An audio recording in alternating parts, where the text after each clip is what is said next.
ছোটবেলায় আমাদের দুই বোনের এই বিস্কুটটি ছিল ভীষণ প্রিয়। এখন মাকে বানিয়ে দিতে বললে খালি বলে, তোরা তো আজকাল ফোন দেখে অনেক কিছু শিখে নিয়েছিস, তো আমায়ও একদিন একটু বানিয়ে খাওয়া। হ্যাঁ, ঠিকই ধরেছ, ছট পুজোর প্রসাদ অতি জনপ্রিয় ঠেকুয়া।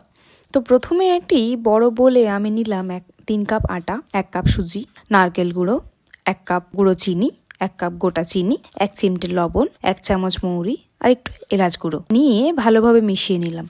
এরপর 2 চামচ ঘি নিয়ে ভালো করে মেখে নিলাম। এরপর অল্প অল্প জল ছিটে দিয়ে এরকম একটা টাইট ডো বানিয়ে নিলাম। এবার 10 মিনিট ঢেকে রেখে আমি এবার ছোট ছোট লেচি কেটে এটাকে শেপ দেব।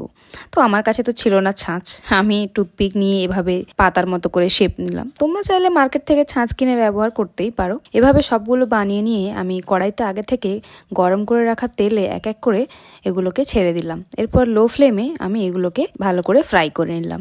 ব্যাস তৈরি আমার সুইট ক্রিস্পি ঠেকুয়া। তোমরাও ঝটপট বানিয়ে ফেলো আর আমায় জানিও কিন্তু তোমাদের নেক্সট কী কী রেসিপি লাগবে। টাটা।